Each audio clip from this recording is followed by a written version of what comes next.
യേശുവെ സ്തുതി, യേശുവെ നന്ദി. പ്രിയ മാതാപിതാക്കളെ, സഹോദരി സഹോദരന്മാരെ, ഇന്ന് നമ്മൾ കേൾക്കുന്ന വചനഭാഗം ഉൽപ്പത്തി പുസ്തകം അധ്യായം 14. ലോത്തിനെ രക്ഷിക്കുന്നു. ഷീനാർ രാജാവായ അമ്രാഫേൽ, എലാസർ രാജാവായ അരിയോക്ക്, ഏലാം രാജാവായ കേദോർലാവോമർ, ഗോയിം രാജാവായ തിദാൽ എന്നിവർ തങ്ങളുടെ ഭരണകാലത്ത് സോദോം രാജാവായ ബേറ, ഗോമോറ രാജാവായ ബീർഷ, അദ്മ രാജാവായ ഷീനാബ്, സെബോയിം രാജാവായ ഷെമേബർ, ബേല അതായത് സോവാർ രാജാവ് എന്നിവരോട് യുദ്ധം ചെയ്തു. അവർ സിദ്ദിം താഴ്വരയിൽ അണഞ്ഞിരുന്നു. അതിപ്പോൾ ഉപ്പുകടലാണ്. ഇവർ 12 വർഷം കേദോർലാവോമറിന് കീഴടങ്ങുകയായിരുന്നു. എന്നാൽ 13-ാം വർഷം അവർ അവനെതിരെ പ്രക്ഷോഭം കൂട്ടി. 14-ാം വർഷം കേദോർലാവോമറും കൂടെയുണ്ടായിരുന്ന രാജാക്കന്മാരും ചെന്ന് അഷ്തരോത്ത്, കർണായിമിൽ റഫായിമുകളെയും ഹാമിൽ സൂസിമുകളെയും ഷാവേ കിരിയാതായിമിൽ എമീമുകളെയും സെയിർ മലകളിൽ ഹോര്യരെയും അടിച്ചമർത്തി.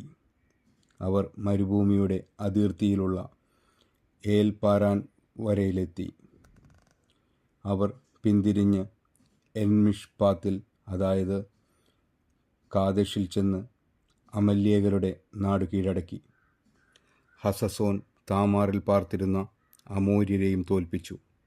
അപ്പോൾ സോദോം, ഗൊമോറ, അദ്മ, സെബോയിം, ബേല അതായത് സോവാർ എന്നിവിടങ്ങളിലെ രാജാക്കന്മാർ സിദ്ദിം താഴ്വരയിൽ, ഏലാം രാജാവായ കേദോർലാവോമർ, ഗോയിം രാജാവായ തിദാൽ, ഷീനാർ രാജാവായ അമ്രാഫേൽ, എലാസർ രാജാവായ അരിയോക്ക് എന്നിവർക്കെതിരെ യുദ്ധത്തിനായി അണിനിരന്നു.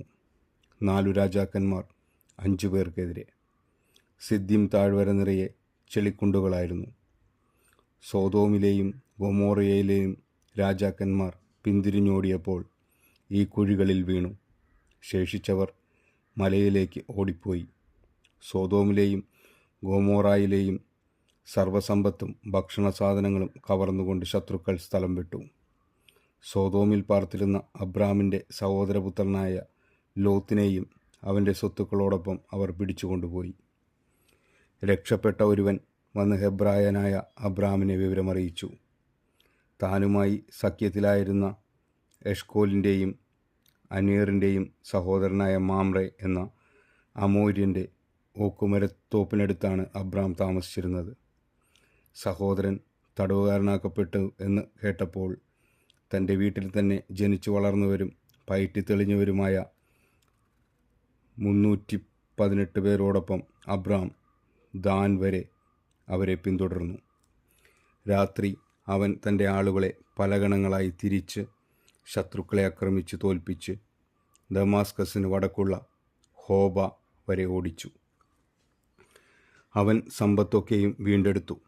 ചാർച്ചക്കാരനായ ലോത്തിനെയും അവൻ്റെ വസ്തുവകകളെയും സ്ത്രീകളെയും ജനങ്ങളെയും തിരികെ കൊണ്ടുവന്നു.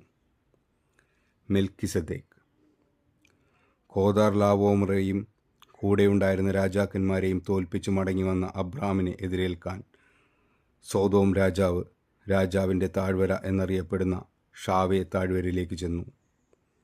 സാലെം രാജാവായ മെൽക്കിസദേക്ക് അപ്പവും വീഞ്ഞും കൊണ്ടുവന്നു.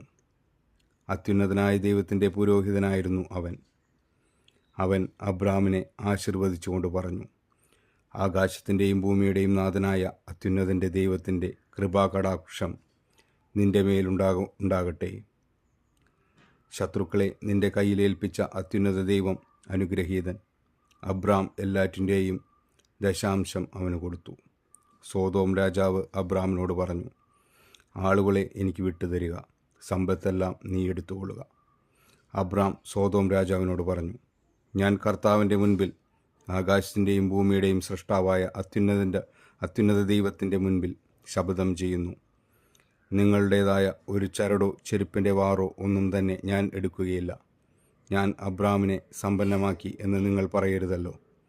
യുവാക്കൾ ഭക്ഷിച്ചതും എൻ്റെ കൂടെ വന്നവരുടെ പങ്കും മാത്രമേ എനിക്ക് വേണ്ടൂ. ആനറും എഷ്കോലും മാമ്രയും തങ്ങളുടെ പങ്ക് എടുത്തുകൊള്ളട്ടെ. നമ്മുടെ കർത്താവായ ദൈവത്തിന് സ്തുതി. ഈ തിരുവചനം നമ്മുടെ ജീവിതത്തിൽ സന്തോഷവും സമാധാനവും ഐശ്വര്യവും കൊണ്ടുവരട്ടെ. ആമേൻ.